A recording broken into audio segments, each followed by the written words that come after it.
ماشاءاللہ الحمدللہ رب العالمین الصلاة والسلام علی محمد وعلی آلہ واصحابہ اجمعین اما بعد۔ بارگاہ رسالت میں عقیدت محبت سے ہدیہ سلام پیش فرمائیں۔ الصلاة والسلام علیکہ یا سیدی یا رسول اللہ وعلی آلہ واصحابہ یا رحمت للعالمین۔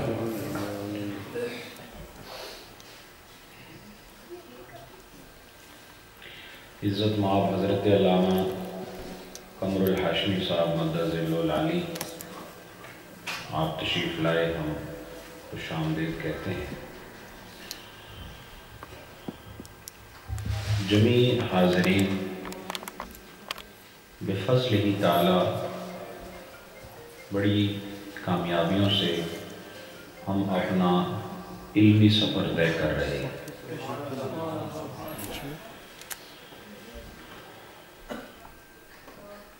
دس باتیں بیان ہوں اور ایک آدھ بھی یاد رہ جائے تو پھر بھی نقصان نہیں، فائدہ ہی فائدہ۔ اور ہمیشہ سیکھنے والا قیمتی انسان ہوتا ہے، سکھانے والے بہت ہیں، سیکھنے والے کم ہیں۔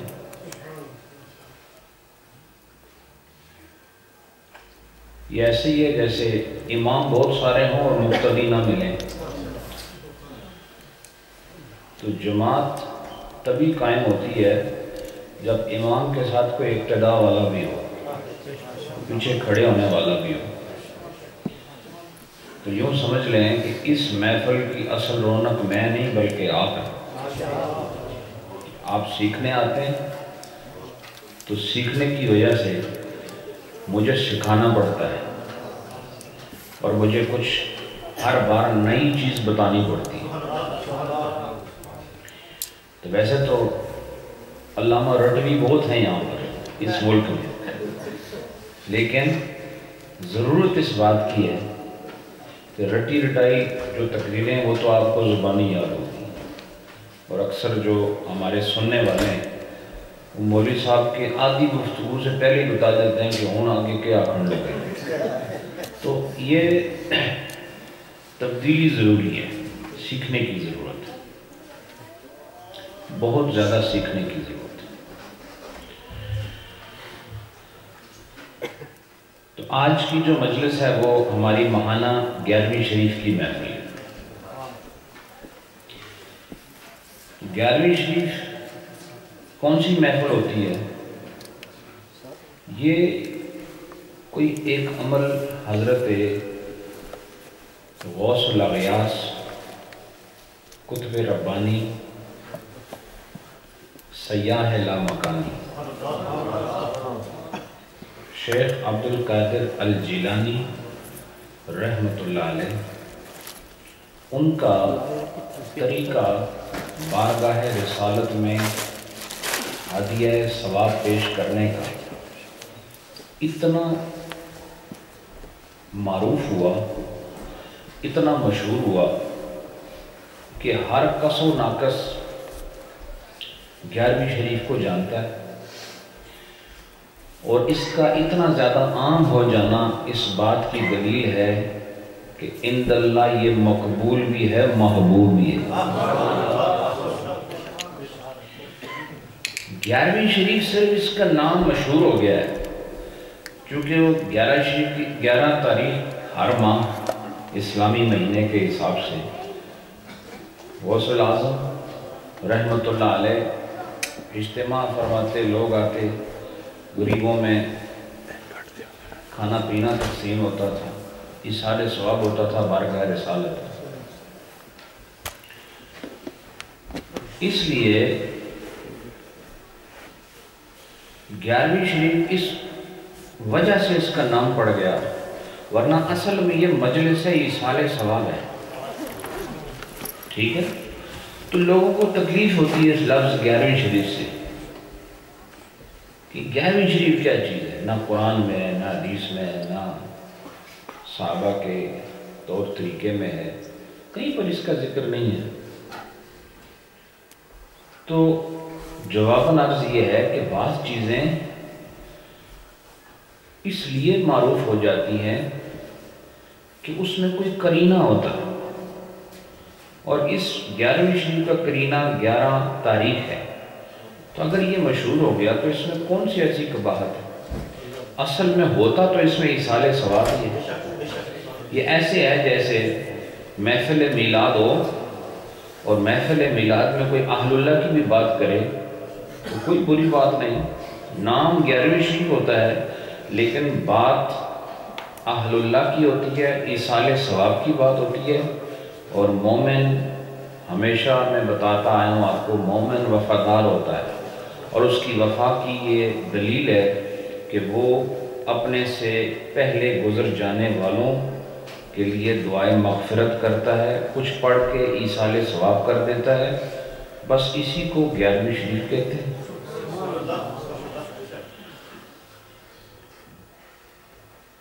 لیکن یہ 11ویں شریف کا اتنا عام ہو جانا، یاد رکھیں کہ جو چیز یونیورسل لیول پر یا گلوبل لیول پر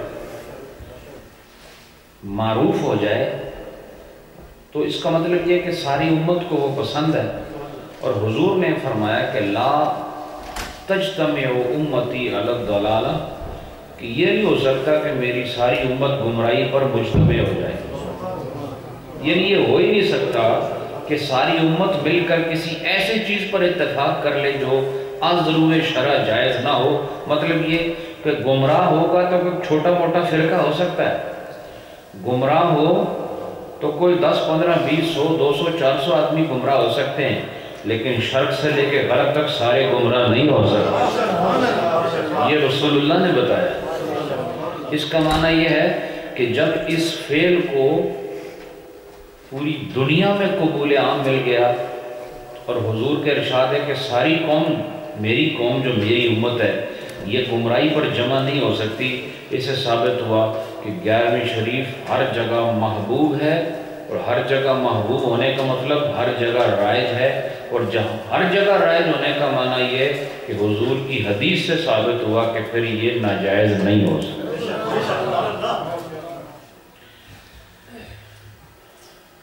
اس لیے میں اپنے منتظمین، بالخصوص حاجی عاشق صاحب، ان کو میں دعا دیتا ہوں کہ یہ اور ان کے خاندان اور دیگر بھی ہمارے حاجی نظر صاحب اور پوری جماعت جتنی بھی ہے، یہ بڑی پابندی سے یہ اپنی رضا اور اپنے خرچے سے اس 11ویں شریف کے پروگرام کو سجاتے ہیں، اور ویسے بھی ہماری جو انتظامیہ ہے پورا سال انہی کی مہربانیاں اور ان کی شفقتیں ان در و دیوار پر، اور بڑی وفا کے ساتھ، خلوص کے ساتھ یہ لوگ خدمات سر انجام دے رہے ہیں، اور 5 سال سے، بلکہ 5 سال سے بھی پہلے جب یہ جگہ خریدی گئی تھی اس وقت سے آج تک یہ لوگ اس کی جو مالی بوجھ ہیں اپنے کاندھوں پر اٹھائے ہوئے سوئے منزل رواں دواں ہیں۔ تو اب مسائل کی طرف بڑھتے ہیں، تیار ہیں آپ لوگ؟ ماشاءاللہ۔ تو آپ کو پتہ ہے نا کہ ہم فجر کی نماز کے مسائل بیان کر رہے تھے، ایسا ہی ہے نا جی؟ ایسا نہیں ہے؟ ماشاءاللہ۔ تو پھر ہم کیا بیان کر رہے تھے؟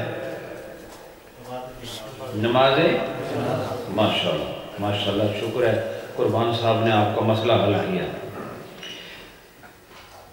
اب یہ میت کی موت، مرنے والا موت کے قریب کیا کرنا ہے، مر جائے تو کیا کرنا ہے، غسل کیسے دینا ہے، کفن کیسے دینا ہے، کفن کے بعد جنازے کو اٹھانا کیسے ہے، اٹھا کے لے کے جانا کیسے ہے، اور اس کے بعد جب اسے اٹھا کے لے جانا ہے تو کہیں نماز پڑھنی ہے اس کی۔ اب اس نماز کے طریقے بتائے جا رہے ہیں کہ اس کی نماز کو کیسے ادا کرنا ہے۔ تو اس پر بھی بہت ساری چیزیں بیان ہو گئی تھی، آج اس کے حوالے سے مزید مسائل سماعت کیجیے۔ وفی الکبریٰ المیت اذا اوصى بأن يصلي عليه فلان فالوصیۃ باطل وعلیہ الفتویٰ۔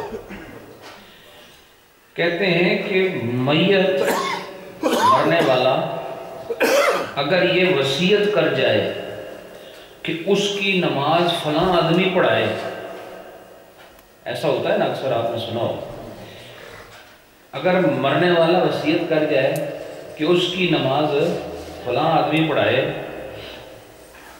فالوصیۃ باطل، تو اس کی جو وصیت ہے وہ باطل ہے، وہ ایکسیپٹڈ نہیں ہے۔ کیوں ایکسیپٹڈ نہیں ہے؟ اس لیے کہ مرنے والے کے بعد اس کی جنازہ پڑھانے والوں میں سے کون پہلے حقدار ہے، کون بعد میں حقدار ہے، یہ ساری ترتیب میں پچھلے درس میں آپ کو بتا چکا ہوں۔ اس لیے اب مثال کے طور پر ایک آدمی فوت ہو رہا ہے، وہ وصیت کرتا ہے میرا جتنا مال ہے سب مدرسے کو دے دو، اس کی یہ وصیت باطل ہے، کیونکہ خدا نے اس کے مال میں حصے مقرر کیے ہوئے ہیں۔ ایسا تو نہیں ہے کہ وہ اچھا جو کہتے ہیں میں نے اپنے بیٹے کو آق کر دیا، کوئی آق نہیں کر سکتا، خدا کے قانون میں ہے ہی نہیں۔ بعض لوگ کہتے ہیں نا میں نے بیٹے کو اپنی منقولہ غیر منقولہ، پتہ کسی نے بھی نہیں اس نے مطلب کیا ہے، تو ایسے لکھ دیتے ہیں، وکیلوں کی زبانیں، منقولہ غیر منقولہ، جی منقوہہ غیر منقوہہ، تو یہ سب سے میں نے آق کر دیا، یہ سب فضول باتیں ہیں۔ خدا تعالیٰ نے صاف فرمایا لِلذَّكَرِ مِثْلُ حَظِّ الْأُنثَيَيْنِ، کہ ایک مرد کو 2 حصے ملیں گے اور ایک جو بچی ہے اس کو 1 حصہ ملے گا۔ یہ خدا نے قانون بنایا ہے۔ اب یہ لاکھ کوشش کرے یہ اپنی جائیداد سے کسی کو آگ نہیں کر سکتا۔ بیٹے کا حصہ مقرر ہے، بیٹی کا حصہ مقرر ہے، بیوی کو کتنا ملے گا، خاوند کو کتنا ملے گا، ٹھیک ہے کہ نہیں؟ اسی طرح یہ چلتے جائیں تو یہ حصے مقرر ہے نا۔ اب کوئی سارا مال کہ میں اللہ کی راہ میں، تو اللہ کی راہ میں مال دینے سے اللہ خوش نہیں ہوتا۔ اللہ نے جس طریقے سے دینے کا حکم دیا ہے اس طرح دو گے تو خدا خوش ہوگا۔ آپ سے جب میں سارا مال مسجد کو دوں گا تو خدا راضی ہو جائے گا، اور جو تمہارے پیچھے اولاد رہ گئی ان کا حق خدا نے رکھا ہے تمہارے مال میں۔ تم کون ہوتے ہو اپنا سارا مال مسجد دینے والے؟ اور یہ مال تو تمہارا ہے ہی نہیں، جس کا مال ہے اس نے خود اسے مقرر کیا۔ سمجھ آئی؟ اسی طرح جنازے کی نماز پڑھانے کے لیے حق میت کا نہیں ہے کہ وہ کہے میں فلاں آدمی میرا جنازہ پڑھائے گا، بلکہ حق کس کا ہے؟ میں نے بتا دیا آپ کو پہلے کہ سلطان کا ہے، بادشاہ مملکت، وہ نہ ہو تو پھر قاضی کا ہے، قاضی نہ ہو تو والی کا ہے، والی نہ ہو تو پھر جو امام اعظم ہے اس کا ہے، وہ نہ ہو تو محلے کا جو امام ہے اس کا حق ہے، اس کے بعد اس کے ولی کا حق ہے، مثلا بیٹا وغیرہ۔ اور اس مسئلے میں نے آپ یہ بتایا تھا کہ ہمارے ہاں جو میت سے پوچھا جاتا ہے، میت کے ورثاء سے، میت تو بول دی کوئی نہیں، اس کے جو وارث ہیں ان سے پوچھا جاتا ہے ہاں جی آپ اجازت ہے ہم نماز پڑھا دیں، ایسا ہوتا ہے نا، تو اس کو اجازت لینا ہے، یہ اس کا حق ہی نہیں ہے، اس لیے کہ یہ حق ہے ہی امام کا۔ وہ یہ نہ پوچھے میں پڑھاؤں کہ نہ پڑھاؤں، بلکہ وہ کہے گا کہ میں ہی پڑھاؤں گا کہ خدا نے مجھے حق دیا۔ ٹھیک ہے؟ پھر اس میں علماء نے ایک مسئلہ لکھا ہے، اور وہ یہاں پر نہیں ہے، لیکن چونکہ فقہ بھی تو ایک سمندر ہے، اس میں تو جتنا غوطہ لگاؤ تو اندر ہی جاتے رہو گے، اتنا بڑا واسٹ سبجیکٹ ہے، اتنا ڈیپ ہے کہ آپ سوچ نہیں سکتے۔ بال کی کھال اتارنا ضرب المثل ہے، لیکن ہم نے دیکھا ہے فقہ میں بال کی کھال اتاری گئی، مشہور ہے نا بال کی کھال اتارنا، تو بال کی کھال تو نہیں نہ ہوتی، تو پھر وہ بال از خود اتنا پتلا ہوتا ہے، اس کی کھال کتنی پتلی ہوگی، یعنی مشکل، بہت باریکی میں جانا، اس کو بال کی کھال اتارنا کہتے ہیں۔ تو اب یہ ہے کہ یہ کہہ سکتا ہے جس کا حق ہے نا، مثلا حق کس کا ہے؟ محلے کے امام کا. یا حق کس کا ہے؟ قاضی صاحب کا. قاضی کا حق ہے جنازہ پڑھانے کا. امام جو مسجد کا امام ہے اس سے پہلے قاضی کا حق ہے, اس سے پہلے بادشاہ مملکت کا حق ہے. تو وہ خود اگر کہیں وصیت کر گیا کہ میرا جنازہ جو ہے نا مثال کے طور میرے پیر صاحب پڑھائیں گے, عام خواہش یہی ہوتی ہے, تو وہ جس کا حق ہے نا وہ یہ کہہ سکتا ہے چونکہ اس کی چاہت تھی کہ میرا جنازہ وہ پڑھا دے, حق میرا ہے, تو میں ان کے پیروں کو اجازت دیتا ہوں کہ وہ پڑھا لیں تو پھر ٹھیک ہو جائے گا. بات سمجھ آئی؟ پھر کیا ہوگا؟ پھر ٹھیک ہو جائے گا. یعنی جس کا حق ہے وہ دوسرے کو کہہ سکتا ہے, لیکن یہ خود اس کی بات نہیں سنی جائے گی. اب یہ بات نئی تھی آپ کے لیے, ٹھیک ہے. اس کے بعد فرمایا کہ اچھا نہیں, ولا ولایت للزوج عندنا, کہتے ہیں کہ جو خاوند ہوتا ہے نا, خاوند وہ اپنی بیوی کے لیے ولی نہیں ہو سکتا. عندنا ہمارے نزدیک سے مراد کون ہے؟ حنفی. یعنی حنفیوں کے نزدیک اپنا جو خاوند ہے نا بیوی کا, وہ بیوی کا ولی نہیں ہو سکتا. بیوی کا ولی کیوں نہیں ہو سکتا؟ اتنا ساری زندگی قریب رہے. کہا لِانْقِطَاعِ الْوُصْلَةِ بِالْمَوْتِ, اس لیے کہ ان کے مابین جو رشتہ تھا نا وہ موت کی وجہ سے ختم ہو گیا.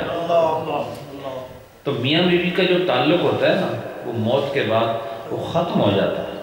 اور آپ کو پتہ ہے یہ مسائل میں بیان کر چکا ہوں اس حوالے سے. تو پھر جب ان کا آپس میں تعلق ختم ہو گیا تو پھر یہ ولی نہیں رہا شوہر. تو شوہر یہ نہیں کہہ سکتا کہ میں چونکہ اس کا خاوند تھا تو میں جنازہ پڑھاؤں گا. اس کے مقابلے میں جو اس کا بیٹا ہے نا وہ ولی ہوگا. کون ہوگا؟ بیٹا ولی ہوگا. لیکن آگے مسئلہ سنو. فَإِن لَمْ يَكُنْ لِلْمَيِّتِ وَلِيٌّ, اگر اس میت کا کوئی ولی ہو ہی نہیں, کوئی اس کا اور ولی ہو ہی نہیں. مثال کا جب عورت مر گئی, کوئی بیٹا نہیں, کوئی اور نہیں, بھائی بھی نہیں, باپ بھی نہیں, کچھ بھی نہیں. اب یہ عورت مر گئی, اس کا کوئی ولی نہیں ہے, تو کہتے ہیں فَالزَّوْجُ أَوْلَى, پھر خاوند کا جنازہ پڑھانا یہ پہلے مرتبے پر ہے, پھر یہ پڑھا سکتا ہے. جب ولی نہ ہو, یہ ولی تو ہے ہی نا. تو اب جب ایک عورت کا ولی نہیں ہے جو جنازہ پڑھائے, تو پھر اب بہت سارے لوگ ہیں, کئی علماء آ جائیں گے جنازے میں, محلے کے لوگ بھی ہوں گے, خاوند بھی ہوگا, تو ان سب کے ہوتے ہوئے حقدار اب کون ہے ولی نہ ہوتے ہوئے؟ کہا وہ ہے جو ولی تو نہیں لیکن اس کا خاوند رہا ہے, اب یہ اس کا جنازہ پڑھائے گا. سمجھ آ گئی؟ لیکن اگر ولی موجود ہو تو پھر خاوند ولی نہیں ہو سکتا. اس کے بعد فرمایا ثم الجیران اولا, اگر وہ خاوند بھی نہ ہو تو پھر جو اس کے پڑوسی ہیں نا وہ اولا ہے, یعنی ان کا نمبر پہلا ہے. جو اس کے پڑوسی ہیں وہ پھر جنازہ پڑھائیں گے. سمجھ آ رہے؟ من الاجنبی, اجنبی کے مقابلے میں. مثلا ایک عورت فوت ہو گئی تو اس کے پڑوسیوں میں مرد ایسا ہے جو نماز پڑھا سکتا ہے, بادشاہ ہے, اس کو مسائل معلوم ہے. اس کا مطلب یہ نہیں کوئی محلے والا اٹھ کے نماز پڑھا دے. یہ ساری باتیں اس وقت ہیں کہ جو آدمی جنازے پر جا رہا ہے پڑھانے کے لیے وہ شرعی مسائل کو جانتا ہو, عالم ہو. ایسا نہیں ہے کہ اس کا بیٹا ولی تو ہے لیکن اس کو پتہ ہی نہیں جنازہ کیا ہوتا ہے, جو آج کل حالات ہیں. یہاں کسی کو کہو کسی کا والد فوت ہو جائے تو اب دیکھو سلطان تو یہاں کا ڈیوڈ کیمرون ہے, وہ تو آئے گا نہیں پڑھانے. سمجھ آئی کہ نہیں؟ تو قاضی جو ہیں وہ ہمارے جج صاحب ہیں وہ بھی نہیں آئیں گے, تو لام والا کون پڑھائے گا؟ محلے کا امام ہے, اور ہو سکتا ہے وہی امام اس کا بیٹا ہو جو فوت ہو گیا. تو پھر ٹھیک ہے یہ ولی بھی ہے لیکن مسائل بھی جانتا ہے. لیکن اگر کوئی ولی ہے لیکن اس کو پتہ ہی نہیں نماز کیا اس کے فرائض ہیں, واجبات ہیں, پھر یہ نہیں آگے جا سکتا. یہ ساری باتیں جو بتا رہے ہیں نا یہ اس وقت ہیں کہ جنازہ پڑھانے والے کو جنازے کے سارے مسائل معلوم ہوں۔ اس کے بعد پھر فرمایا وَلَوْ مَاتَتْ إِمْرَأَةٌ وَلَهَا زَوْجٌ وَإِبْنٌ عَاقِلٌ بَالِغٌ مِنْهُ فَالْوِلَایَةُ لِلْإِبْنِ دُونَ الزَّوْجِ۔ کہتے ہیں اگر ایک عورت فوت ہو گئی اور اس کا ایک خاوند بھی ہے، عورت فوت ہوئی، مسئلہ بتا رہے ہیں آپ، سچویشن دیکھو، عورت فوت ہوئی، اس کا خاوند ہے، لیکن اس خاوند سے وَإِبْنٌ عَاقِلٌ بَالِغٌ مِنْهُ، پھر اسی خاوند سے اس عورت کا بچہ بھی ہے جو عاقل بھی ہے، بالغ بھی ہے، لیکن ہے کس خاوند سے؟ وہی جس کا وہ بچہ ہے۔ ہو سکتا ہے نا ایک عورت پہلے کسی کے نکاح میں رہی ہو، اس سے بھی کوئی بچہ ہو، لیکن اب جو خاوند اس کا زندہ ہے نا، یہ خود تو مر گئی ہے، لیکن اس خاوند سے اس عورت کا اپنا بچہ ہے۔ ٹھیک ہے، یہ بات سمجھ آ رہی ہے کہ نہیں؟ آپ کی شکل سے تو نہیں لگ رہا، میں جو مسئلہ بتا رہا ہوں سچویشن سمجھ آ رہی کہ نہیں؟ ایک عورت، مثال کا طور پر اس کے 2 نکاح ہوئے ایک عورت کے، کس طرح؟ پہلے کسی خاوند کے نکاح میں تھی، وہ مر گیا یا اس نے طلاق دے دی، مریا نہیں چلو اس چھوڑ دیتی، تو اس سے ایک بیٹا تھا، اب وہ بیٹا بھی ادھر جنازے میں، اور اب جو دوسرا جس مرد کے ساتھ اس عورت نے نکاح کیا تھا وہ مرد بھی موجود ہے، اور اس مرد سے اس عورت کا اپنا بیٹا بھی ہے دوسرا۔ پہلا جو بیٹا ہے وہ کسی اور مرد سے ہے، یہ اس مرد سے ہے جو اس کے نکاح میں یہ تھی۔ اب یہ عورت فوت ہو گئی، تو اب عورت فوت ہوئی تو اس کا یہ خاوند بھی ہے، اور اسی خاوند سے اس عورت کا بیٹا بھی موجود ہے، اور وہ بیٹا عاقل بھی ہے، بالغ بھی ہے۔ تو اب ولی کون ہوگا؟ وہ خاوند ہوگا جو جس کا یہ بیٹا ہے، یا وہ بیٹا ہوگا؟ تو یہ کہتے ہیں فَالْوِلَایَةُ لِلْإِبْنِ دُونَ الزَّوْجِ، کہا خاوند ولی نہیں ہوگا، اس خاوند سے جو اس کا بیٹا ہے وہ ولی ہوگا، وہ بیٹا ولی ہوگا۔ لیکن آگے اہل سنت کا مسلک آ رہا ہے، وہ کیا؟ لیکن یکرہ للابن ان یتقدم اباہ، لیکن بیٹے کے لیے یہ مکروہ ہے، حق تو اسی کا ہے کہ وہ ولی ہے، لیکن بیٹے کے لیے مکروہ ہے کہ وہ اس باپ سے جس سے یہ پیدا ہوا ہے اس کو پیچھے کر کے خود آگے ہو جائے۔ حق اس کا ہے، اس کو چاہیے اسے آگے کر دے۔ یہ ہے ادب والوں کا مسلک اہل سنت والجماعت۔ یہ کہتے ہیں مکروہ ہے، ہو جائے گی نماز، ایسا نہیں کہ نماز نہیں ہوگی، لیکن بیٹا ہے تو بیٹے کو یہ احساس زندہ رہنا چاہیے ہر حال میں کہ وہ جتنا بھی بڑا ہو جائے باپ سے چھوٹا ہی رہتا ہے، چھوٹا ہی رہتا۔ اس کے بعد وَيَنْبَغِي أَن يُقَدِّمَهُ، مناسب یہ ہے کہ وہ اپنے باپ کو آگے کر دے۔ تو جب باپ کو آگے کرے گا، اب حق کس کا تھا؟ بیٹے کا، تو جب اس نے باپ کو خود آگے کیا تو کراہت بھی ختم ہو گئی۔ ویسے تو باپ اس عورت کے لیے ولی نہیں تھا، ولی کون تھا؟ یہی بیٹا تھا، لیکن اس بیٹے نے کیا کیا؟ اس نے احتراماً والد کو کہا آپ نے آگے ہی رہنا ہے، چونکہ آپ ہیں ہی ہمیشہ سے آگے، اور میں پیچھے ہی اچھا لگتا ہوں، آپ آگے اچھے لگتے ہیں۔ یہ اہل سنت کا طریقہ اور مقام ہے۔ فَإِن كَانَ لَهَا ابْنٌ مِّن زَوْجٍ آخر، کہا اسی عورت کا اگر بیٹا ہو لیکن کسی دوسرے خاوند سے، یہ نہیں کسی دوسرے خاوند سے، سمجھ آئی کہ نہیں؟ فَلَا بَأْسَ بِأَن يَتَقَدَّمَ، فَلَا بَأْسَ بِأَن يَتَقَدَّمَ لِأَنَّهُ هُوَ الْوَلِيُّ۔ تو اگر دوسرے مرد سے اس کا بیٹا ہے، وہ وہاں کھڑا ہے اور وہاں وہ مرد بھی کھڑا ہے جو اس کا سوتیلا باپ ہے، تو اس صورت میں یہ بیٹا اس کو آگے نہیں کرے گا، کیونکہ یہ اس کا سگا باپ ہے ہی۔ بات سمجھ آئی کہ نہیں؟ مسئلہ دیکھو، یہی تو سیکھنے کی چیزیں ہیں نا۔ حلوے کھانا بہت سوکھا کام ہے، یہ پڑھنا پڑھانا علم سیکھنا یہ مقدر والوں کا حصہ ہے۔ سمجھ آئی کہ نہیں؟ بیٹھے رہتے ہو جی لنگر کھا لیا چلے گئے.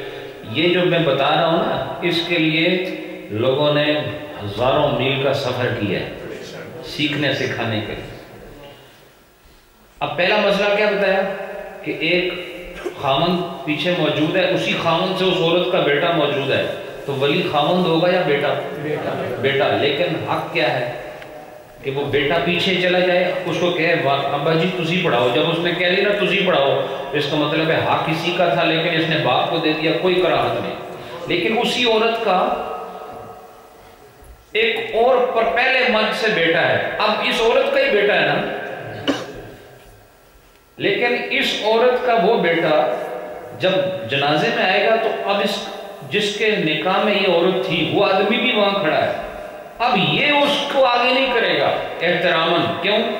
اس لیے نہیں کرے گا کہ یہ اس کا باپ ہے ہی نہیں اور یہ تعظیم کی وجہ باپ ہونا ہے. لہذا کیا مسئلہ ہے؟ بِأَن يَتَقَدَّمَ, تو کہا کہ اسی کو چاہیے کہ وہ آگے ہو جائے. لِأَنَّهُ هُوَ الْوَلِيُّ, اس لیے کہ یہ بیٹا ہی اس عورت کا ولی ہے. تو جب یہ ولی ہے وَتَعْظِيمُ زَوْجِ أُمِّهِ غَيْرُ وَاجِبٌ عَلَيْهِ, اور اس کی ماں کے خاوند کا احترام کرنا اس پر واجب نہیں ہے. بات نہیں سمجھے؟ اس کی ماں کا خاوند کیوں کہا؟ اگر یہ اس کا بیٹا ہوتا تو پھر اس کا باپ کہا جاتا نا. ماں کا خاوند کا مطلب یہ کہ وہ پہلا خاوند ہے, تو کہا پہلے خاوند جو اس کی ماں کا تھا وہ ہو سکتا ہے کہ ضلع گجرات میں اس کا بھی احترام ہوتا ہو, لیکن ہماری فقہ کے اندر نہیں ہے. مطلب یہ کہ احترام تو ہر بڑے کا ہے, لیکن یہاں مسئلہ ہے امامت کا. اور یہ ولی کون ہے اس میں؟ آگے آ جائیں. ولی کون ہے؟ ولی بیٹا ہے, اس کا خاوند نہیں ہے. تو وہ کوئی کہے یہ تم نے کیوں آگے گئے, یہ تو اس عورت کا خاوند آ گیا تھا, تو وہ کہے گا یہ خاوند ضرور تھا میری ماں کا ہے جی, جس کو ماں کا خصم کہتے ہیں. سمجھ آئی کہ نہیں؟ تو کہہ سکتا ہے کہ یہ ٹھیک ہے میری ماں کا جو ہے یہ خاوند تھا لیکن میرا باپ تو نہیں تھا نا, تو لہٰذا میرا تو اس عورت سے ڈائریکٹ رشتہ ہے. کیوں کہ میں اس کے بطن سے پیدا ہوں, لہٰذا میں اس کا ولی ہوں, یہ میرا باپ نہیں ہے, اس لیے آگے میں نہیں جانا ہے. پھر بھی اگر یہ اسے کہہ دے کہ تسی آگے ہو جاؤ تو کوئی مزاح نہیں. یاد رکھو اگر کوئی خود اپنا حق کسی کو دیتا ہے تو کوئی روکنے والا نہیں ہے. اس کی مثال ایسے ہے جیسے میرے یا چلو خلیفہ صاحب ہیں, خلیفہ صاحب ان کے والد صاحب نے ان کے حصے میں 1,00,000 پاؤنڈ چھوڑا کہ یہ آپ کے ہیں. وہ بنتے ہی اتنے تھے, تو یہ کس کا حق ہے؟ انہی کا ہے نا. جو ان کا ترکہ جو بھی بچا خدا نے جو حصے مقرر کیے, ان کا حصہ نکلا کتنا؟ بولو نا. یہ جو تھوڑے واسطے اپنا سی فوراً بولنا سی کیونکہ دوسرے دے بول نہیں رہے سی. تو 1,00,000 جو ان کا ہے نا, اب اگر یہ کہیں یہ 1,00,000 میرا ہے, میں یہ 1,00,000 جو آپ کو دیتا ہوں تو انو آکھن کہ میں آپ کو دیتا ہوں, تو اسے خوش نہیں ہو رہی. اگر یہ آپ سے کہیں میں دیتا ہوں, آپ کے ہو گئے نا, تو یہ اپنا حق آپ کو دے سکتے ہیں نا, کوئی ممانعت ہے نہیں ہے. اسی طرح اگر کوئی آدمی جنازہ پڑھانے کا حقدار ہے لیکن وہ دوسرے کو کہتا ہے کہ آپ پڑھا دیں, تو پھر کوئی مسئلہ نہیں. سمجھ آئی کہ نہیں؟ بے شک پھر وہ اپنی ماں کے خاوند کو آگے کر دے, اور اپنے اصلی باپ ہو تو پھر اس کو آگے کرنا ہی یہ زیادہ احسن ہے. یہ مسئلہ آپ نے سنا؟ ماشاءاللہ. چلیں اس کے بعد فرمایا وَلَا يُصَلِّ عَلَى مَيِّتٍ إِلَّا مَرَّةً وَاحِدَةً, میت پر ایک مرتبہ سے زیادہ نماز جنازہ نہیں پڑھی جائے گی. بہت اہم مسئلہ ہے برطانیہ والوں کے لیے,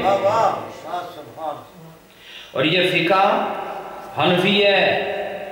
تمہارا راج نہیں چلے گا, نہ تمہارا مزاج چلے گا, تمہیں اپنا مزاج شریعت کے تابع کرنا ہوگا.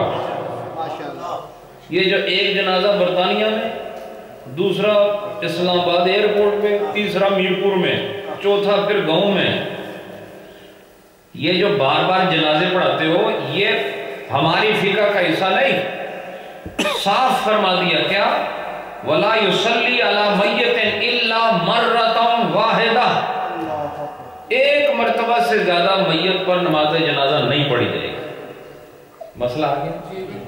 مسئلہ آ گیا۔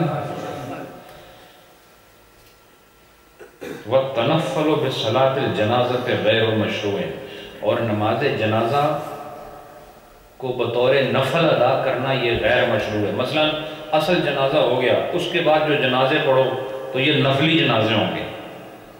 دیکھو اصل جو نماز ہو جائے اس کے بعد جو بھی نماز پڑھو نفل ہوتی ہے۔ مثلا اصل نماز ہے مغرب کی، اب اس کے بعد جتنے مرضی نفل پڑھو، کوئی ممانعت ہے؟ لیکن نماز جنازہ کے بعد نماز جنازہ پڑھنا ایسے ہی جیسے اس کا نفل پڑھنا، اور اس کے نفل کو شرعی حیثیت حاصل نہیں ہے۔ لہذا کتنے جنازے ہوں گے؟ ایک ہی ہوگا، یوں بولو ایک ہی ہوگا۔ اب وہ چند صورتیں آگے بتا رہے ہیں، ابھی آپ کا دماغ ہے، آپ سمجھتے ہیں کہ نہیں، میں بیان کرتا ہوں، آپ سنیں۔ وَلَا يُعِيدُ الْوَلِيُّ إِن صَلَّى الْإِمَامُ الْأَعْظَمُ أَوِ السُّلْطَانُ أَوِ الْوَالِي أَوِ الْقَاضِي أَوِ الْإِمَامُ الْحَيِّ لِأَنَّ هَؤُلَاءِ أَوْلَى مِنْهُ، کہتے ہیں اب ولی کون ہے؟ مثال کے طور پر بیٹا ولی ہے، بیٹے سے پہلے جنازہ پڑھ لیا کس نے؟ امام اعظم نے پڑھ لیا۔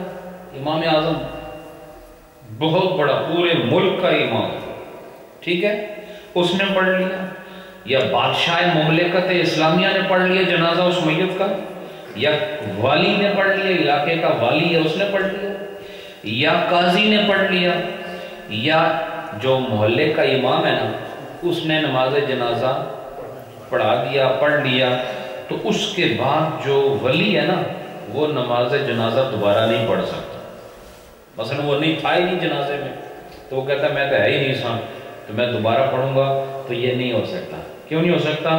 لِأَنَّ هَؤُلَاءِ، اس لیے کہ یہ سارے لوگ اولا منہ، اس سے مقدم ہیں، اس سے اولا ہیں، یعنی نماز جنازہ پڑھانے میں یہ اس سے، یا پڑھنے میں اس سے اولیت رکھتے ہیں۔ کون؟ امام اعظم ہو، سلطان ہو، والی ہو، قاضی ہو، اور محلے کا امام ہو۔ اگر یہ پہلے پڑھ لیں اور ولی پیچھے رہ جائے، نہ پڑھی ہو، اب وہ نماز جنازہ دوبارہ نہیں پڑھے گا، کیونکہ جنہوں نے پہلے پڑھ لی ہے نا ان میں سے، یہی نماز جنازہ پڑھنے میں اولیت رکھتے ہیں۔ سمجھ آئی کہ نہیں؟ اس کے بعد فرمایا وَإِن كَانَ غَيْرُ هَؤُلَاءِ، اگر ان کے علاوہ کسی اور غیر نے جنازہ پڑھ دیا، مثلا سلطان نہیں تھا، والی نہیں تھا، قاضی نہیں تھا، مسجد کا امام نہیں تھا، محلے کا، کسی عام نمازی نے دیکھا جنازہ رکھا، اس نے ایک دم جنازے کی نماز نیت کر کے نماز پڑھ لی، تو فرمایا کہ لہو ان یعیدہ، تو پھر وہ جو ولی ہے نا اب اختیار رکھتا ہے، وہ دوبارہ جنازہ پڑھ سکتا ہے، کیونکہ جس نے پڑھا ہے وہ اولیت کا مقام نہیں رکھتا تھا۔ اولیت کا مقام عام آدمی کے پڑھنے میں اور ولی کے پڑھنے میں، ان میں پہلے اولیت کس کو حاصل ہے؟ ولی کو حاصل ہے یا عام آدمی کو حاصل ہے؟ مثال کے طور پر آپ لوگ جاتے ہیں کسی جنازے میں، مسجد میں جاتے ہیں یا کہیں پہ بھی جاتے ہیں، آپ کو پتہ چلتا ہے جنازہ ہے، اشتہار لگے ہوتے ہیں، آپ جنازے میں جائیں، آپ نے میت دیکھ کے خود ہی آگے گئے اور آپ نے نیت کر کے نماز جنازہ پڑھ لی، ایسا کر سکتے ہو، کوئی ممانعت نہیں ہے، تو آپ نے نماز جنازہ پڑھ لی۔ اب جب آپ نے نماز جنازہ پڑھی تو ولی تو پیچھے رہ گیا نا، اور حکم یہ ہے کہ ایک دفعہ جنازہ ہو جائے تو پھر دوبارہ ضرورت نہیں ہے، تو اب چونکہ اس آدمی نے جنازہ پڑھائی ہے جو اولیت رکھتا ہی نہیں تھا، اب وہ ولی دوبارہ نماز جنازہ پڑھ سکتا ہے۔ سمجھ آئی؟ اس کے بعد فَإِن صَلَّى عَلَيْهِ الْوَلِيُّ، اگر نماز ولی نے ادا کر لی ہے جنازے کی، لم یجوز لأحد، پھر کسی اور کے لیے جنازہ پڑھنا جائز نہیں۔ اگر ولی نے پڑھ لیا پھر کسی اور کے لیے جائز نہیں ہے۔ ان یصلی بعدہ، کہ اس کے بعد وہ نماز جنازہ پڑھیں۔ ولو اراد السلطان ان یصلی علیہ فلہ ذالک، اور اگر کوئی سلطان، کوئی بادشاہ ارادہ کرے کہ وہ کسی کی نماز جنازہ پڑھے تو وہ ایسا کر سکتا ہے، اس لیے کہ وہ ولی پر مقدم ہے. ولی پر کیا ہے؟ مقدم کا مطلب وہ اس کو پریورٹی حاصل ہے بادشاہ وقت کو. یہ بادشاہ سے مراد اسلامی مملکت کا بادشاہ ہے. اس کے بعد وَلَوْ صَلَّى عَلَيْهِ الْوَلِيُّ، اگر ولی نے نماز جنازہ پڑھ لی ہے، ولی نے نماز جنازہ پڑھ لی ہے، وَلِلْمَيِّتِ أَوْلِيَاءُ أُخَرَ بِمَنْزِلَتِهِ، تو پھر اسی مرتبے کے اس میت کے اور بھی ولی ہیں. مثلا ایک آدمی فوت ہوا، اس کے کئی بیٹے ہیں، ایک بیٹا اٹھ کے نماز پڑھ لیتا ہے. اب جس نے پڑھا ہے بیٹا وہ ولی تو ہے نا، بولو نا. تو باقی ولی بھی اسی معیار کے ہیں، وہ بھی بیٹے ہیں. تو ایک معیار کے ولی ان میں سے کوئی ایک اٹھ کے پہلے نماز جنازہ پڑھ دے تو فرمایا لیس لہم ان یعیدوا، تو بعد میں جو ولی رہ جائیں گے نا ان کو وہ نماز جنازہ دہرانے کی ضرورت نہیں ہے. نماز جنازہ دہرانے کی ضرورت نہیں ہے. فَإِن صَلَّى غَيْرُ الْوَلِيِّ أَوِ السُّلْطَانِ عَادَ الْوَلِيُّ. فَإِن صَلَّى غَيْرُ الْوَلِيِّ أَوِ السُّلْطَانِ، بادشاہ وقت نے یا ولی نے نماز نہیں پڑھائی، ولی نے نہیں پڑھائی، نہ بادشاہ نے پڑھائی، کسی اور نے پڑھا دی ہے، عاد الولی ان شاء، تو پھر اگر وہ ولی چاہتا ہے کہ نہیں میں تو رہ گیا تھا میں پڑھنا چاہتا ہوں، تو وہ پڑھ سکتا ہے، وہ پڑھ سکتا ہے. اس کے بعد فرمایا رجل صلی صلاۃ الجنازہ والولی خلفہ ولم یرد بہ ان تابعہ. ایک آدمی نے نماز جنازہ پڑھانے کے لیے آگے بڑھ گیا اور ولی اس کے پیچھے کھڑا تھا، ولی پیچھے کھڑا تھا اور وہ راضی نہیں تھا کہ یہ آدمی جنازہ پڑھائے، لیکن وہ آگے نکل گیا. سمجھ آئی کہ نہیں؟ ولی پیچھے کھڑا ہے اور آگے وہ آدمی نکل گیا جنازہ پڑھانے کے لیے، جس سے یہ ولی راضی نہیں کہ یہ امامت کرے جنازے کی. فصلی معہ، پھر بھی اس کے ساتھ اس نے پڑھ دی. چاہتا کیا تھا کہ یہ امامت نہ کرائے، لیکن یہ چانا نہ چانے میں کے باوجود اس نے کیا کیا، اس کے ساتھ پڑھ لی. ولا یعید الولی، ولی دوبارہ نماز نہیں دہرائے گا، ٹھیک ہے، وہ ہو جائے گی. ولو کان الامام علی غیر طہارۃ تعاد، اگر امام نے نماز جنازہ پڑھائی لیکن اس کا وضو نہیں تھا، ہو سکتا ہے اس کو یاد ہی نہ ہو، اس کو وہ یہ سوچ کر آیا مصلی پر کہ میرا جب وضو ہے، لیکن جب کھڑا ہو گیا شروع ہو گئی نماز ختم ہو گئی تو اس کو یاد آیا میرا تو وضو کوئی نہیں تھا، تو اب کیا کریں گے؟ فرمایا کہ وَلَوْ كَانَ الْإِمَامُ عَلَى غَيْرِ طَهَارَةٍ تُعَادُ، تو پھر وہ نماز جنازہ دوبارہ لوٹائی جائے گی، وہ نماز جنازہ دوبارہ.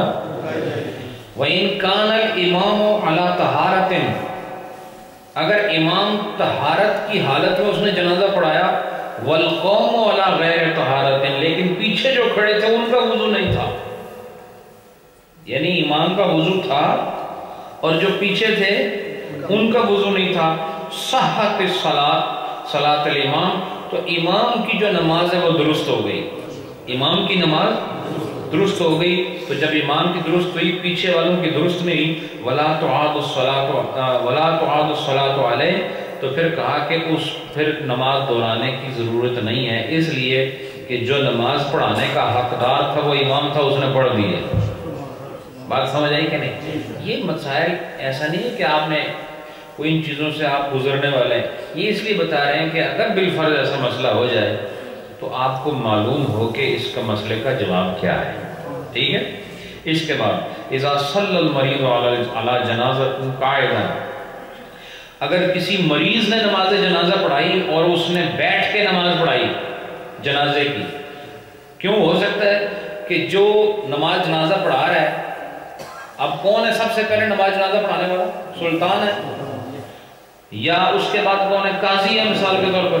اب قاضی صاحب نماز پڑھا رہے ہیں، وہ حقدار ہیں، تو پھر یا ولی پڑھا رہا ہے لیکن وہ مریض ہے اور مرض کی وجہ سے وہ بیٹھ کے نماز پڑھا رہا ہے.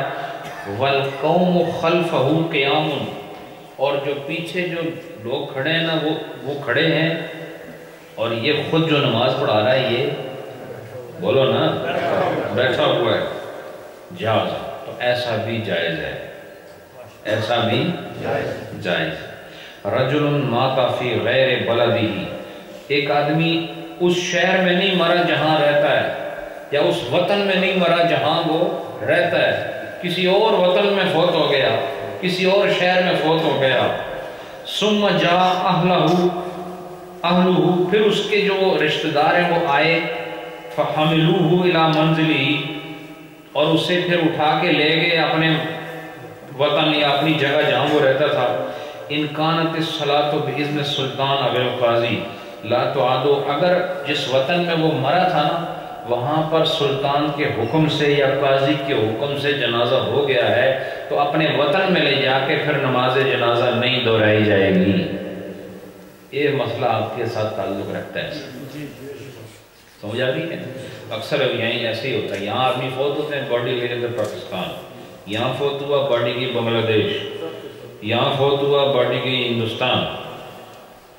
تو اگر یہاں اصل جنازہ ہو گیا نا، امام نے پڑھا دیا. بعض لوگ کہتے ہیں جی وہ ولی جو ہے نا اس نے نہیں پڑھا ہوا، اور وہ جان بوجھ کے پڑھتا بھی نہیں. تو ہم کہتے ہیں وہ جو محلے کا امام ہے ولی سے وہ مقدم ہے.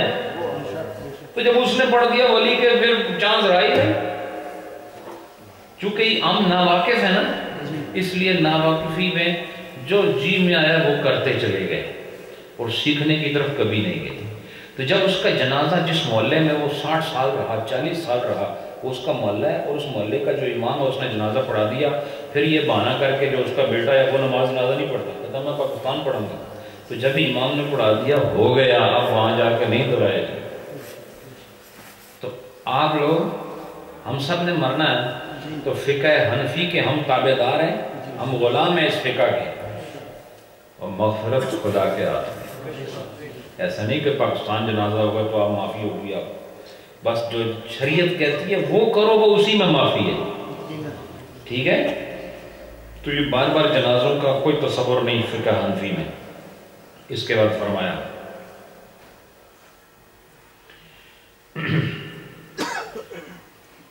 حضرت وقت الصلاۃ المغرب جنازہ تقدم صلاۃ جنازت علی سنت المغرب. یہ کہتے ہیں کہ مغرب کے وقت جنازہ آ گیا مسجد میں، کیا ہوا؟ ادھر اذان ختم ہوئی، بھائی بس سارے سن رہے ہو نا، توجہ ہے کہ نہیں؟ یہ ابھی پوچھوں گا دوبارہ آپ سے. ابھی مغرب کے وقت جنازہ آ گیا، تو یہ کہتے ہیں کہ اب مغرب کو جنازہ آیا تو جنازہ پہلے پڑھیں، مغرب کی نماز پہلے پڑھیں، کیا کریں؟ تو یہ کہتے ہیں حضرت وقت الصلاۃ المغرب جنازۃ تقدم صلاۃ الجنازۃ علی سنت المغرب. کہا کہ اس کا طریقہ یہ ہوگا کہ جب جنازہ آئے گا تو پہلے 3 فرض مغرب کے پڑھیں گے. کیا کریں گے؟ 3 فرض مغرب کے پڑھیں گے، اس کے بعد جنازہ پڑھیں گے، پھر سنت پڑھیں گے. سمجھ آئے گی؟ بس یہ مسئلہ سنو آپ سے واپس. نہیں پڑھوں آمدہ ہے. اس کے بعد فرمایا وَلَا تَجُوزُ الصَّلَاةُ عَلَى الْجَنَازَةِ رَاكِبًا، اور سواری پر بیٹھ کر نماز جنازہ پڑھنا جائز نہیں. مثلا پیچھے صفحے کھڑی ایک آدمی گھوڑے پر ہے تو وہ گھوڑے پر بیٹھے بیٹھے نیت کرے، ایسا نہیں ہوگا. جب کوئی گاڑی میں بیٹھا ہوا، کار میں بیٹھا ہوا ہے اور وہ وہیں سے نیت کر رہا ہے، تو جو سوار ہو نا، سوار اس کو راکب کہتے ہیں عربی میں، تو حالت رکوب میں یعنی سوار ہونے کی حالت میں نماز جنازہ پڑھنا جائز نہیں ہے. وَكُلُّ مَا يُعْتَبَرُ شَرْطًا لِصِحَّةِ سَائِرِ الصَّلَوَاتِ مِنَ الطَّهَارَةِ الْحَقِيقِيَّةِ وَالْحُكْمِيَّةِ وَاسْتِقْبَالُ الْقِبْلَةِ وَسَتْرُ الْعَوْرَةِ وَالنِّيَّةِ يُعْتَبَرُ شَرْطًا لِصِحَّةِ صَلَاةِ الْجَنَازَةِ. کہا وہ تمام جو ہم باقی نمازیں پڑھتے ہیں نا، باقی جتنی نمازیں پڑھتے ہیں ہم، چاہے وہ عید کی نماز ہو، جمعے کی نماز ہو، فجر کی نماز ہو، عشاء کی نماز ہو، جو شرطیں اس نماز کے صحیح ہونے کے لیے ہیں نا، کہ پاک بھی ہو، جسم پاک ہو، کپڑے پاک ہوں، جگہ پاک ہو، یہ سمجھ رہے ہیں؟ یعنی آدمی وہ تمام شرطیں جنازے کی نماز کے صحیح ہونے کے لیے بھی قائم رکھی گئی ہیں. یعنی جو شرطیں عام نمازوں کے صحیح ہونے کے لیے ہیں نا، نماز جنازہ صحیح ہونے کے لیے بھی وہی شرطیں ہیں. کیا ہیں؟ وہی شرطیں ہیں. کہتے ہیں فالامام والقوم ینوون ویقولون، اور امام اور قوم کسے کہتے ہیں؟ جو پیچھے کھڑے ہوتے ہیں. امام اور جو پیچھے کھڑے ہیں وہ ینوون، وہ نیت کریں گے. اب آپ کو طریقہ بتا رہے ہیں، نیت کریں گے. ویقولون، اور یوں کہیں گے نویت اداء هذه الفریضۃ عبادۃ للہ تعالی. وہ یوں کہیں گے کہ میں نیت کرتا ہوں اس فرض، اللہ کی عبادت کی ادائیگی میں اس فرض کی نیت کرتا ہوں متوجہن الی الکعبہ، کعبے کی طرف منہ کرتے ہوئے، مقتدیم بالامام، امام کے پیچھے اقتدا کرتے ہوئے. یوں کہے گا ولو تفکر الامام بالقلب، اور اگر امام نے دل میں ہی ارادہ کر لیا انہو یؤدی صلاۃ الجنازہ، کہ وہ نماز جنازہ ہی پڑھ رہا ہے، یصح، تو یہ کہنا بھی ٹھیک ہوگا، یہ سوچنا بھی ٹھیک ہوگا. یعنی دل میں وہ کیا کہے کہ میں نماز جنازہ پڑھ رہا ہوں، تو یہ کہنا ہی کافی ہوگا. لفظوں کا استعمال زبان سے ضروری نہیں ہے. ولو قال المقتدی، اور اگر مقتدی نے یہ باتیں نہ کہیں جو اوپر بتائیں کہ نویت هذه الفریضہ اور مقتدین بالامام، یہ کچھ نہیں کہا. صرف مقتدی نے کیا کہا؟ ولو قال المقتدی، مقتدی نے اتنا کہا ابتدیت بالامام، میں نے امام کی ابتدا کی، یہ جوزو، تو بس اس کی جنازہ کی نماز جائز ہو جائے گی. صرف اتنا آخر جو امام پڑھنا میں وہی پڑھنا، ٹھیک ہے نا؟ جو یہ پڑھنا میں وہی پڑھنا. سمجھ آئی کہ نہیں؟ اور یہ ایک دفعہ حضرت علی رضی اللہ عنہ، انہوں نے احرام باندھا تو کسی نے دیکھا کہ انہوں نے کوئی نیت کرتے ہوئے نہیں پایا کسی نے، تو کہا آپ نے نہ کچھ سوچا نہ کچھ، ایسے احرام باندھ دیا، نیت کیا کی؟ کہا مجھے خود نہیں پتا، میں نے یہ نیت کی جو رسول اللہ کا احرام ہے وہ میرا ہی ہے. آپ نے وہ باقاعدہ نیت کا اظہار کیا.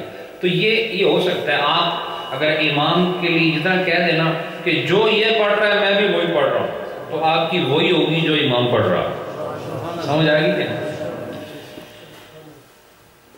اس کے بعد دوستو باتیں بولتے ہیں، وقت بھی بہت ہو گیا ہے، میں اس کو یہاں پر رکھتا ہوں اور اگلی نشست میں انشاءاللہ مزید بڑے خوبصورت مسائل بیان ہوں. تو یہ جو کچھ آج بیان ہوا، مجھے صحیح بات بتائیں، آپ کے علم میں کتنا اضافہ ہوا؟ بہت اضافہ. جاننے کی چیزیں ہیں اور سمجھنے کی چیزیں. اللہ ہم سب کو سمجھنے کی توفیق عطا فرمائے.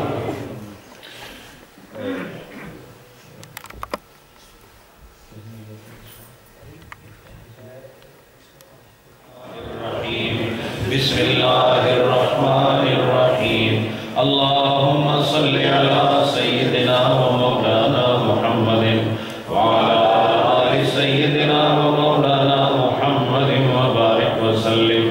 بسم اللہ الرحمن الرحیم. الحمدللہ رب العالمین الرحمن الرحیم مالک یوم الدین. ایاک نعبد و ایاک نستعین. اهدنا الصراط المستقیم صراط الذین انعمت علیہم غیر المغضوب علیہم ولا الضالین. بسم اللہ الرحمن الرحیم. ألم نشرح لك صدرك ووضعنا عنك وزرك الذي أنقض ظهرك ورفعنا لك ذكرك فإن مع العسر يسرا إن مع العسر يسرا فإذا فرغت فانصب وإلى ربك فارغب.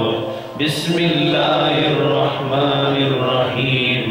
قل هو الله أحد الله الصمد لم يلد ولم يولد ولم يكن له كفوا أحد قل هو الله أحد الله الصمد لم يلد ولم يولد ولم يكن له كفوا أحد قل هو الله أحد الله الصمد لم يلد ولم يولد ولم يكن له كفوا أحد قل هو الله أحد الله الصمد لم يلد ولم يولد ولم يكن له كفوا أحد قل هو الله أحد الله الصمد لم يلد ولم يولد ولم يكن له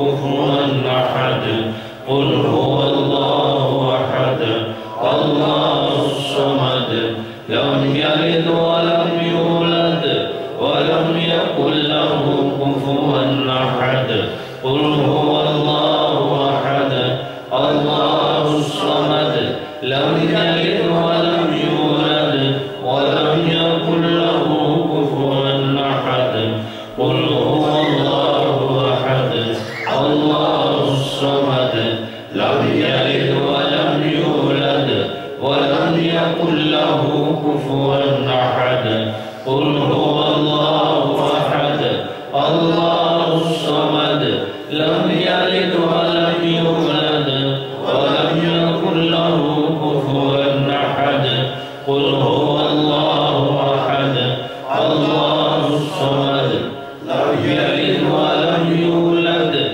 ولم يكن له كفوا أحد بسم الله الرحمن الرحيم اللهم يا قاضي الحاجات يا قاضي الحاجات يا قاضي الحاجات يا قاضي الحاجات بسم الله الرحمن الرحيم اللهم يا كافي المهمات يا كافي المهمات يا كافي المهمات يا كافي المهمات بسم الله الرحمن الرحيم اللهم يا رافع الدرجات يا رافع الدرجات يا رافع الدرجات يا رافع الدرجات بسم الله الرحمن الرحيم اللهم يا منزل البركات يا منزل البركات يا منزل البركات يا منزل البركات بسم الله الرحمن الرحيم اللهم يا مجيب الدعوات يا مجيب الدعوات يا مجيب الدعوات يا مجيب الدعوات بسم الله الرحمن الرحيم اللهم يا حل المشكلات يا حل المشكلات يا حل المشكلات يا حل المشكلات بسم الله الرحمن الرحيم اللهم يا دافع البليات يا دافع البليات يا دافع البليات يا دافع البليات بسم الله الرحمن الرحيم اللهم يا شافي الأمراض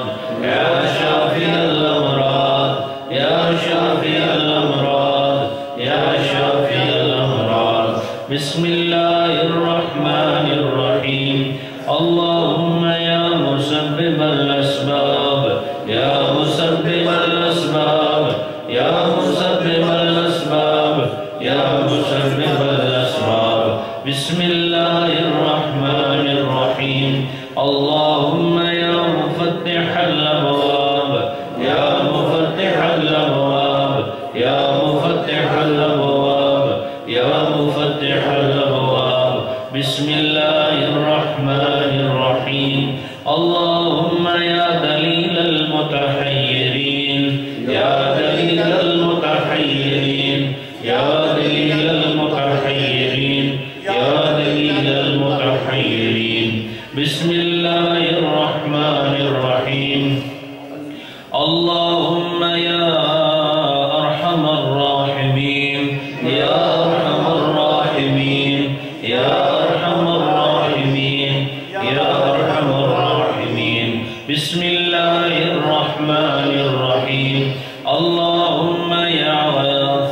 المستغيثين أغثنا يا غياث المستغيثين أغثنا يا غياث المستغيثين أغثنا يا غياث المستغيثين أغثنا بسم الله الرحمن الرحيم اللهم يا خير الرازقين يا خير الرازقين يا خير الرازقين يا خير الرازقين بسم الله الرحمن الرحيم اللهم آمين آمين آمين آمين بسم الله الرحمن الرحيم اللهم صل على سيدنا ومولانا محمد وعلى آل سيدنا ومولانا محمد وبارك وسلم اللهم صل على سيدنا ومولانا محمد وعلى آل سيدنا ومولانا محمد وبارك وسلم وصل عليه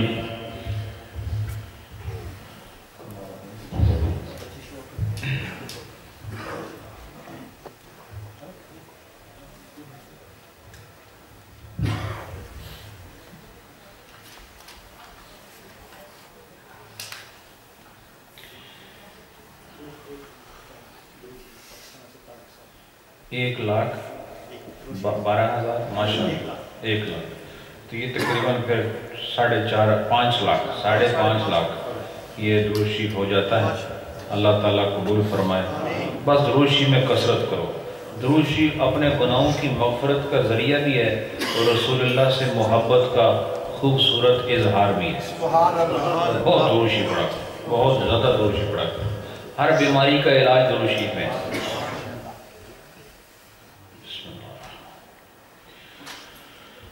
صلی علی نبینا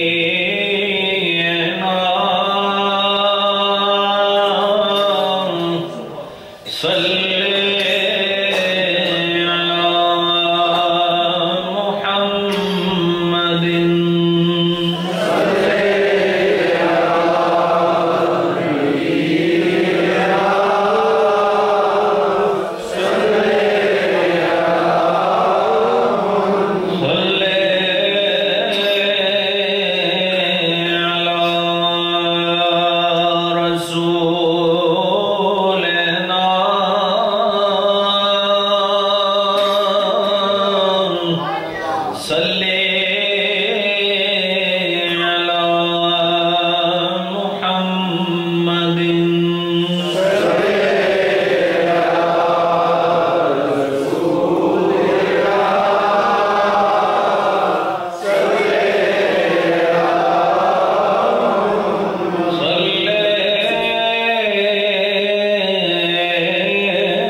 لاکھوں خرچ کرو یہ کیفیت نہیں ملتی.